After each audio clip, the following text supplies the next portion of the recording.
atomic bombings in your classes. Okay, yeah. If I understood you correctly, questions concerning the bombing would be directed to you. Well, you can ask them for the whole group, and then if I can respond, I will. Absolutely. Well, it isn't exactly questions. Excuse me. Perhaps comments is the best description. Hiroshima was a military target. The citizens had been warned in advance that destruction was about to come to their city. As the Allies advanced across the Pacific and got closer to the home islands, the Japanese government declared all Japanese people soldiers. I don't pardon me. I'm not defending the bomb. I think personally, it was the right decision. I was in the position that I would defend that. That probably influences my opinion. There were 1 million Japanese soldiers in Manchuria. There was something in the neighborhood of 15,000 kamikaze planes. Everybody had kitchen knives. They had anything that could pass as a weapon. And in addition to saving millions, or depending upon your source, several 100,000 lives, it saved, in a perverse way, Japanese lives. And I think if we assess the effect of the bombs on Hiroshima and Nagasaki, it's my considered opinion that dropping those bombs did not end the war. The war ended when Emperor Hirohito, under threat of death, got on the radio and said words to the effect, "I no longer can ask my people to endure this suffering."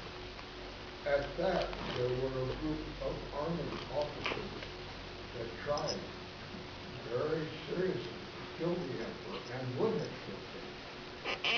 And the war would have gone on. We got bombs in the war? I don't think we did. But certainly they hastened the end of the war. Thank you. And thanks to the ladies for being here. Do you want to respond? Or would you prefer that be the question? There's a lot of issues that you raise, and what you're describing is an issue that has been subject of many kinds of historical discussions about the war. And so I'm just gonna stand up for a second. So one point, and let me start with your final point. Is the mic on? Oh, here. Maybe I just need to talk into it. One point, the final point. If the bombs did not end the war, and if the Japanese military was prepared to fight even after the bombs, were the bombs necessary? Another issue that's been raised historically is whether the United States could have negotiated for surrender even before the bomb. That's an issue. I'm not saying whether that is something that we can prove or not, but there's a sense raised by historians that the United States could have negotiated. The Japanese were sending out peace feelers from various factions in the military from April of 1945. So that there was a sense that perhaps the United States could have been motivated to negotiate for peace, but once they had that atomic bomb in their hands, there was a sense that there was this necessity to end the war as quickly as possible. And that, of course, was to save loss of American lives. There's no doubt about that. So that Truman's major interest was to save the lives of American soldiers. Right? Once the atomic bomb was in play, once the atomic bomb became a viable technology, Truman used that. He would have not been, it would not have made sense for an American president not to use that atomic bomb to end the war and to save American lives as quickly as possible. In terms of Hiroshima being a military target, it was populated by almost 300,000 people, and we see that there were children, there were people in all parts of sort of all kinds of urban sort of living, and so it wasn't purely a military target. And the United States leadership was aware of this at the time, there were administrators, including Leahy, within Truman's administration, Joseph Grew, and others, even Stimson himself, Secretary of War, expressed concerns over the fact that Hiroshima was not purely a military target, that if they were to drop the bomb, civilians would be killed. And so there was an awareness of this, of some of these issues. So I'm not necessarily, there is a huge debate about whether the atomic bombs actually brought an end to the war or not. Some historians say that they didn't bring an end to the war at all, that the military leadership was hell-bent on continuing this war. And if that's the case, what purpose did they serve then? Okay, I'm going to open.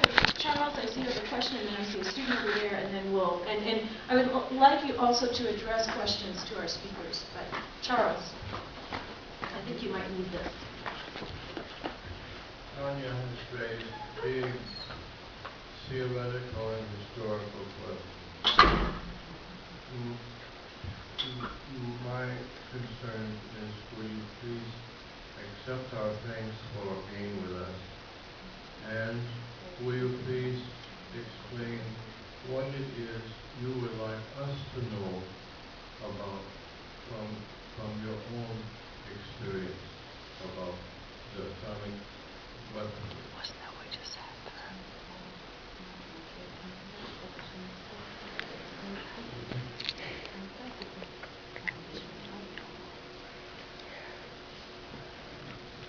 ありがとうございます。私は、原爆の被害者ではありますけれども、でも日本も随分アジアの人たちに迷惑をかけて、ものすごくひどいことをしてきました。そのごめんなさいの意味もたくさん持っております。そして原爆を肯定したくはないですっていうのは、私だけで原爆にあったものだけで済まない問題で、子供とか孫とかそういうところへDNA が破壊されて、それが遺伝していくんですね。それが恐ろしいんです。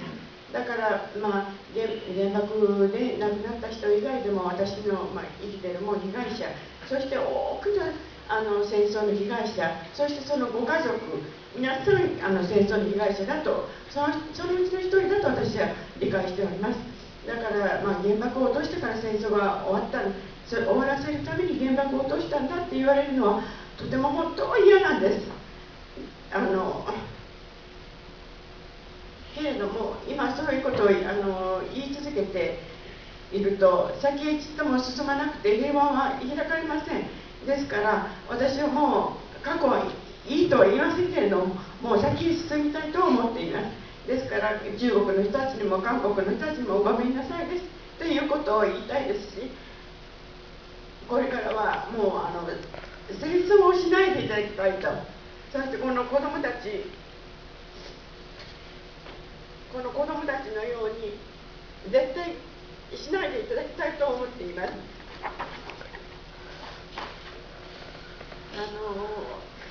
私が一番好きな光景っていうのがありまして、お母さんが赤ちゃんにおっぱいを含ませている時ですね。お母さんが子供の顔を見ながら、目を見ながら、そして子供もお母さんを見つめながらおっぱいを飲ませています。その姿がこの世の中で一番美しくてきれい、神々しいと思っています。だからこういう姿がどこの世界でもどの国に生まれても幸せであってほしいなってこの子たちに願っています。What I want to say is